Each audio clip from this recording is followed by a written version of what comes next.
We are the fifth largest GSM operator in India. We started our operations way back in 1996-97, and we went pan-India in 2009 with rollout in Delhi. Since then, we rolled out almost about 18 circles, and we are a major force in India now in the telecom world.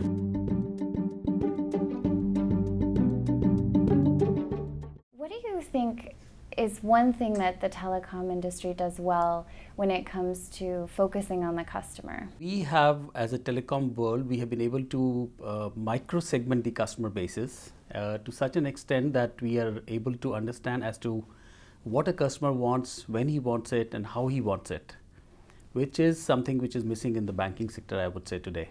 And as a telecom world, that is what is actually giving us the revenues. What do you think is one of the biggest challenges to being a customer-centric institution, to really focusing on the customer? I think the customer himself is the biggest challenge here, because their preferences, their likes, dislikes change like they change their clothes sometimes. It's just like changing every hour of the day. And so that is the biggest challenge, that we have to keep pace with the requirements of the customer. And how do you do that? What we say is that almost 70% of my organization should be customer facing at any point of time. So back-end requirement has to be automated, because they're all mundane activities which need to be kind of put onto computers and servers. The rest, everything should be customer facing. As a leader at Aircel, I mean, what is one thing that you do that you think makes a big difference in terms of encouraging your staff to be focused on the customer? So what we have done is we made a mandate that every month, twice a month, the entire office will go to the market.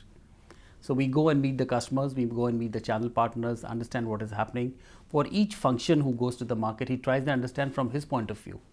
Their job is not to pinpoint or pick up things which are not happening. Their job is to find out how they can improve the life of the customer or the channel partner or the salesperson who's moving in the market on a daily basis.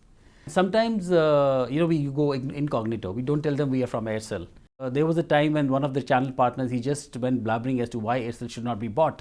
And the next 1 week, you were spending time as to what is the learning out of that channel partners. And he was called to the office, and we did the same thing what you're doing to us. We made him speak in front of the entire office, and he told us as to what was not happening right and what he thought was right to be done in the market.